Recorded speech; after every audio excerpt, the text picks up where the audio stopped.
In the summer of 2010, two, possibly three, different fanfiction users on popular forums at the time put in requests for what they would like to see in the form of a fanfiction. Now, these requests were very specific and very weird. Taking place in the supernatural / SPN, for those in the know, community, these readers requested a very kinky scenario to take place between Dean and Sam. Or, in one case, their real-life counterparts, Jared Padalecki and Jensen Ackles. To which I have to say, I don't like real person fan fiction. Just play with the fake people. Nobody has to make this weird. In any case, thus began a very long and very complicated trope / subgenre, depending on your opinion, in fanfiction. Something that I, as an older fanfiction reader, know as ABO, but which has gained in popularity, calling it Omegaverse.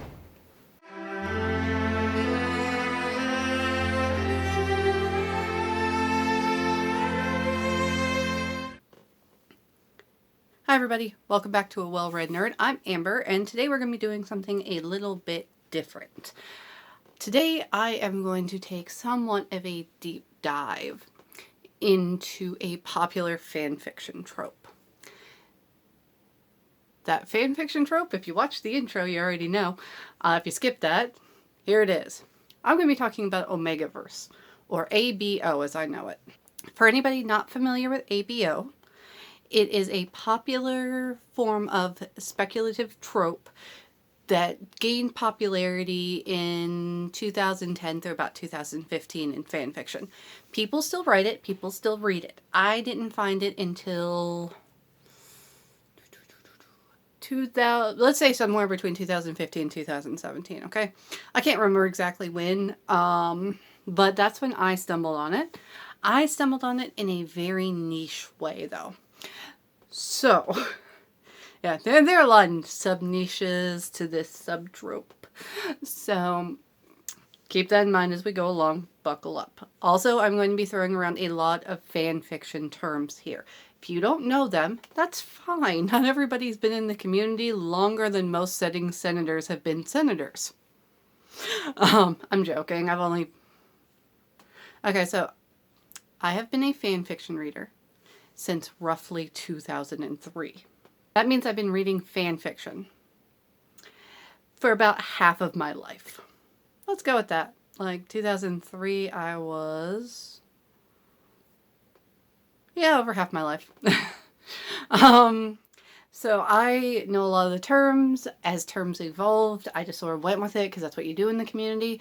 If you're not familiar with the terms, I'm going to link a list down below from Fanlore that's just commonly used terms so that you know what I'm talking about. Also, if you're watching this, you're probably interested in fanfiction or Omegaverse, and trust me, you're going to need to know that terminology or you're going to be lost. Like, completely lost, no idea what's going on. So take a look at that. It'll definitely help out. So first we're going to begin with what exactly ABO is.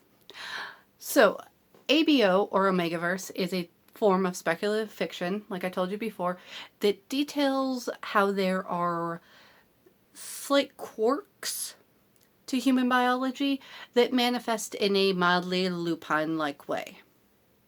These are cat ears, yes I know. Cats are involved too. It's weird.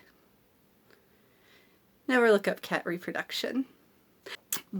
But in this case, typically the humans take on more lupine-like tendencies when it deals with that, which is usually your standard like shifter romance, like dragon shifter romance, like that kind of thing. Fantasy, urban fantasy, you see it as world building in there.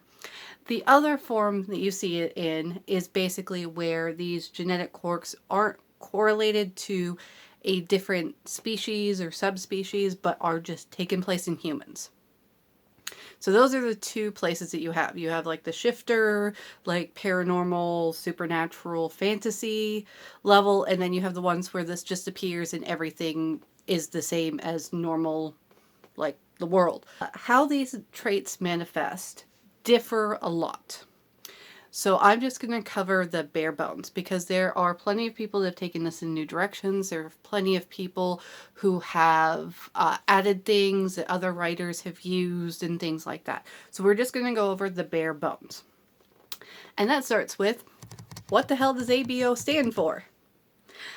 ABO is shorthand for alpha, beta, omega. There are 3 different dynamics that appear in this form of speculative fiction. The first is alpha. Alphas are seen as being dominant, aggressive, sexual, like basically every trait that you can think of for toxic masculinity is all wrapped up into one. People play around with that, but just keep that in mind. The big burly, like, underneath that you have beta. Betas are basically like we are, like normal people, function the same, all of that. Now, below beta, you have omega. Omegas are seen as caring, nurturing, passive, emotional, basically everything for toxic femininity shoved right in there. Vain a lot of times. And at this point, I should say, omegas can get pregnant. Alphas can get pregnant, can get people pregnant. Omegas can get pregnant, okay? Again, the specifics of how that works varies. You'll see terms like rut, heat, all of that stuff. Ostra cycles. It gets a little complicated, but just know, like, as far as reproduction goes, betas are like the rest of us. Alphas have like different things that make it so that they can get people pregnant. Omegas have different things so that they can get pregnant. And at this point, I'm going to put a pin in it because we need to talk about one thing. And that's if you're paying attention. At no point have I referred to either one of any of those dynamics, but specifically alpha and beta as male or female. And there's a reason for that. Because in the fan fiction as it stands, there is no inherent distinction. Alphas do not have to be male. They can exemplify all those toxic masculinity traits that I told you about, but they do not have to physically present as male. Omegas, even though they sum up everything that I have a problem with in toxic femininity, they do not have to look or appear or present as female. There is a lot of gender fluidity here. And the reason why that is because Omegaverse, or ABO, first took off in slash fanfiction. Slash fanfiction, in this case, being male-male relationships. Female-female relationships are called femslash. You might also see the term yaoi, Y-A-O-I, thrown around. It's a Japanese term for basically male-male romance. That is where this trope got its start. So because of that, these things were very interchangeable. They were designed that way almost, which we'll get into exactly why here in a minute, but they were designed to be very interchangeable and not gender specific. The gender specificity is something that's come about later, which we will also talk about. So yeah, this is the generic, like, what you need to know. Okay? If you have no idea what this is, there you go. That's basically what it is. All stories, whether fan fiction or original literature, somehow incorporate these basic ideas into their world building and into their narrative. So, from here, we have to talk about something that I had to confront as an ABO reader when I was digging into ABO. And that is its somewhat disturbing origins. Now, like I said in the opening, this thing came about through a request of a reader. Somebody who saw something and wanted to, maybe wasn't good at writing, wanted to see somebody create a story with it. The problem is the wording used and the implicit nature of what they wanted. So in this case, and skip ahead a little bit if you don't want to, okay. Never had to do this in a video. I'm going to say trigger warning here because I am going to talk about something very sensitive, okay? And if you don't want to hear it, if that is triggering for you, if you have past trauma for that, please just skip ahead. I will try my best to get timestamps down in the bottom or input chapters. I'm still learning how to do that. I will make it so that you don't have to hear this because it can be very traumatic for somebody who has gone through these experiences. So please just, even if you want to back out of the whole video hearing that, just go right ahead. Remember, your trauma is important and you take care of yourself. It doesn't matter what anybody in the comments says down below. So yeah, we're going to start in on the unsavory aspects of this. So official trigger warning right here. In the original post, the terms alpha, beta, and omega were not used. The terms alpha and omega were not used. In fact, the term used was bitch male. And the reason why we need to talk about that is because of the inherent, I'm trying to think of a good way to say this. It's a rape fantasy. It's a fantasy where they want one male to be dominant and the other male to be completely submissive and not have a say in the sexual encounter. That's what it is. And that was hard for me to deconstruct. The people over on Reddit, you guys are amazing. You helped me compartmentalize a lot of this when I was figuring out what I was going to do with this video, and I am no ends of grateful to you. But one user did point out that it originated as a rape fantasy. And a lot of those elements of the rape fantasy continue, which is something that I had not experienced. And I'm going to talk about why I hadn't experienced it. But it is almost hard-baked into the trope, okay? There's a lot of issues with consent, not being able to consent, what consent would look like in a universe where people physically are unable to control their natural urges in such a way. Because a lot of the responses are completely over the top. Like, what does that mean for things like rape?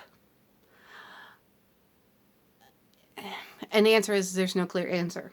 I'm a firm believer that, with the exception of a few things, specifically pedophilic things, and like very violent things, which rape falls under, I'm kind of a you do you when it comes to your explicit content. As long as everybody's safe, consensual, and an adult, I don't really care what you get up to.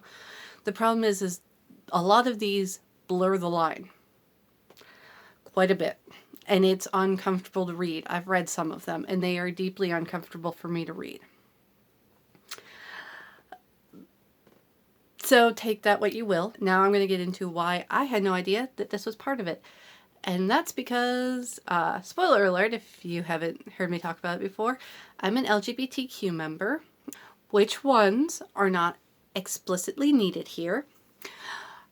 But let's say that I was looking for fan fiction at the time that felt inclusive to alternate identities. And whether that was sexualities or gender expression and those things. That's what I was looking for. And I am very tight with my tags on AO3. I'm very tight with my tags. I will purposefully make sure that I do not include any content that says non-con, dubcon, dead dove, or anything like that. Okay, I automatically, as soon as I open my browser and I go into my tags to look at it, I make sure that those things are like taken out of the equation. I exclude them every single time before I start browsing. That's for my own sake. Those things make me deeply uncomfortable and I do not want to read them. To each their own. So yeah, I had never come across this type of content before. I had come across the queer expression form of ABO. Because as you can tell, when I was talking about it coming into /fanfiction and stuff like that, there is no inherent gender identity with these roles. So in a way, it fulfills a need for LGBTQ members that want to have those heteronormative experiences with their same gendered or same sex, whichever term you want to use, couple. They can still have a more traditional heteronormative narrative that the society accepts because it's normal. And for a lot of people, I suspect especially queer teenagers and young adults, that's a nice bit of escapism, to be able to have a world where, like, no, it's fine because of this. And that's kind of where I was with it. That's where, you know, I had my, like, into it. I think, I've been trying to remember exactly the first ABO fanfic I read, but I am pretty sure it was Stucky. I'm almost 100% sure I was reading Stucky at the time. For anybody who doesn't know what that is, Stephen Bucky. Yeah. So that's where I came into it. And seeing a society that would work, like, mesh with them with their 1940s sensibilities, allowing two men to have a heteronormative narrative for their relationship, made sense. It did. Pure genius, whoever thought of it first. But that was my intro into it. So with that, like, that is my closure on the disturbing history and my introduction to it. Now, let's talk about why I even started thinking about making an ABO video. And that is because of Addison Kane. Or as I like to refer to her, Wolf Porn Karen. I'm sure somebody else has already made that joke somewhere, and that's probably where I heard it, but it applies. So Addison Kane is a novelist. I mean, technically they're novels. And she writes in Het Omegaverse. I already explained everything to you, so the fact that there's a hetero version, yeah. I have my opinions about that, and about the fact that even with its disturbing origins, how it was sort of co-opted by queer writers telling queer stories. So the fact that she went, this isn't straight enough for me, and decided to make her own, whatever. To each their own. I don't hate straight on this channel. Hate straight, straight hate. Straight hate. I don't straight hate on this channel. So yeah, she came out with a series of books dealing with Het Omega.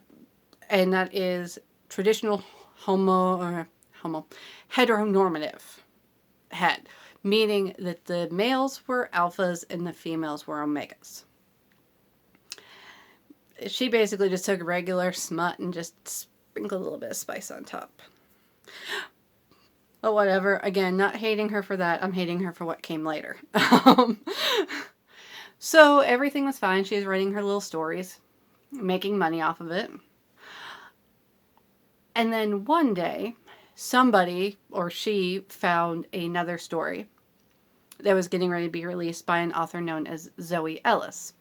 Zoe Ellis was also a Het Omegaverse writer. They did not seem to write the same primary genre or anything like that. So how exactly this all started, I do not know. But Addison Kane got it into her head that Zoe Ellis had stolen her story. And so she went and filed a DMCA, which is basically a digital takedown of Zoe Ellis's upcoming novel, so that it could not be published because she said it infringed on her copyright. Okay?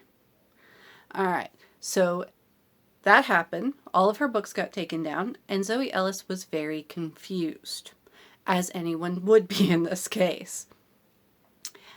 So, at some point, I'm keeping this vague for a reason, I'll get to that in a minute.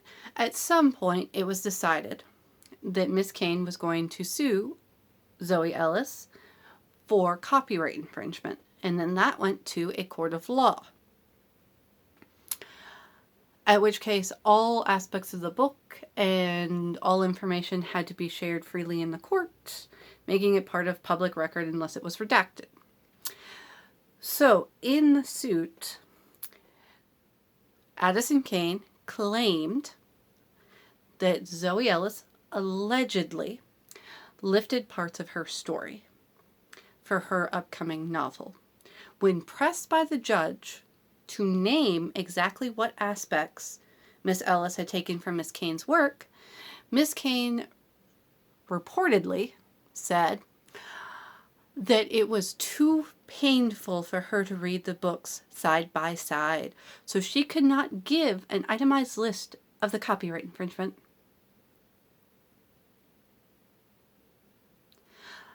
I'm sorry, but for anybody out there who is not familiar with copyright infringement, I've suddenly become much more proficient at it than I ever thought I'd need to be at this point in my life.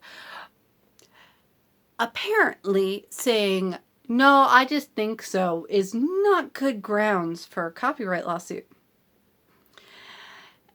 According to United States copyright law, on top of having to file an official copyright claim of your work within 6 months of its publication or creation, in order to be able to sue in court, you also, in law, have to provide sufficient evidence that your work has been infringed upon or your future monetary gains from your work has been infringed upon by the defendant. So, basically, what that means in layman's terms is if you're going to say somebody stole from you, you have to explain how they stole. You can't just say, yes, they did, and move on. Also, things that I found out aren't covered under copyright law: characters. As long as you change the name, general appearance, or somewhat of their attitude, you can basically use whatever. Another thing that can't be copyrighted, plot, provided it's fairly simple. Other things: landmarks, locations, names, and lots of other things. Basically, as long as it doesn't look like somebody's stealing your entire work and just rewording it a little bit, you can basically not do anything. And that's also a good distinction here of the difference between copyright and trademark. Now, copyright is just the ownership of an entire work or an entire body of works that has been filed with a copyright board. I assume there's a board. A trademark is a specific legal ownership of a term or phrase. Okay?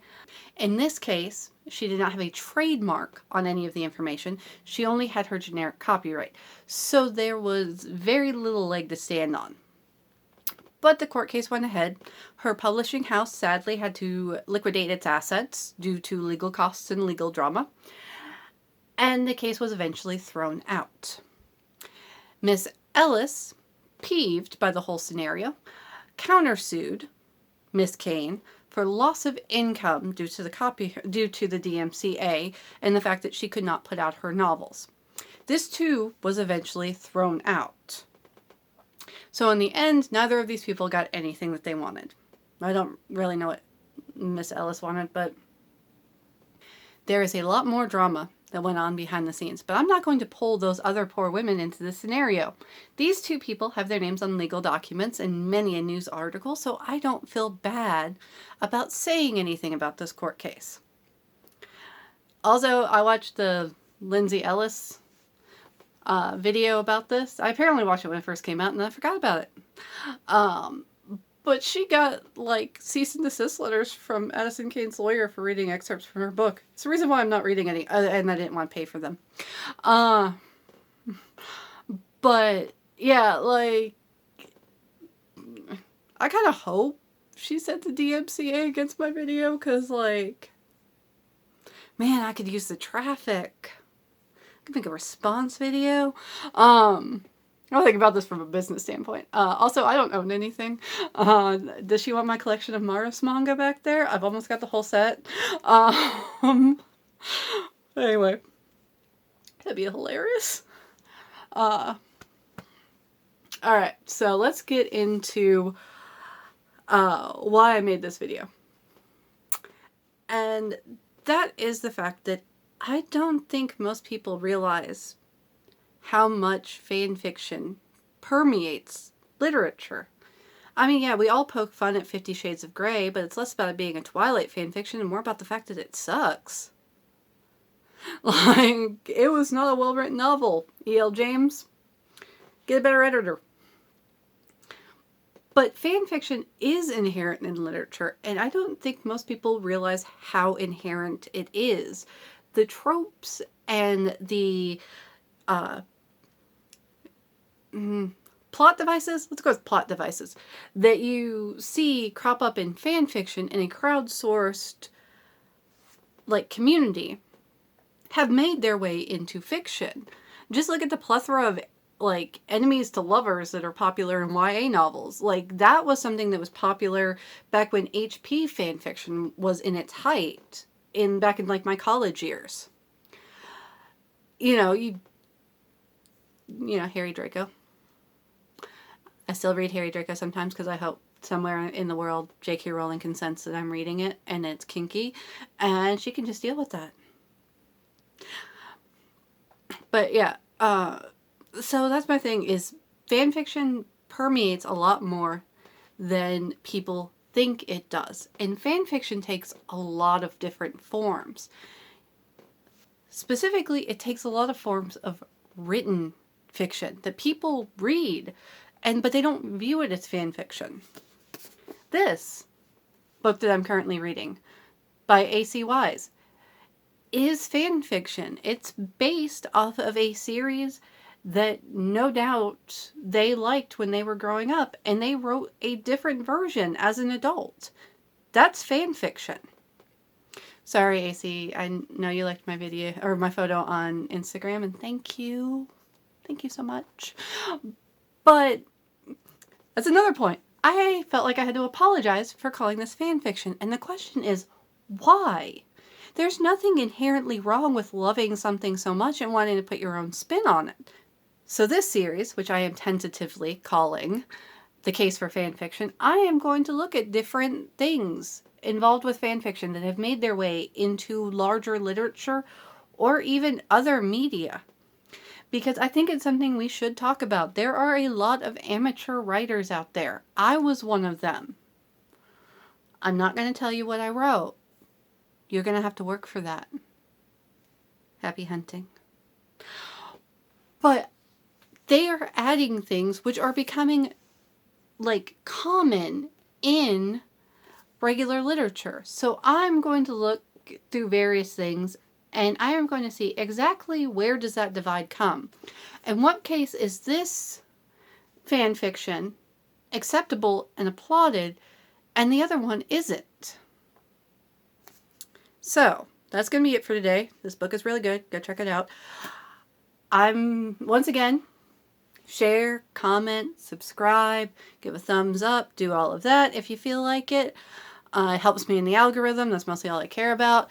Like, you don't have to. It just, like, it helps other people see my videos, and I like putting them out there for people to actually see them. But yeah, this is the first in the series. I'm working on a few other ideas right now. I'm planning on doing one of these a month. Let's see how well that pans out with the holidays coming up and me working in retail. But yeah, stay tuned. Turn on those notifications so you can see them if you like this one. And that's going to be it for today. And remember, the most dangerous thing is a well-read nerd. I'll talk to you guys later. Bye.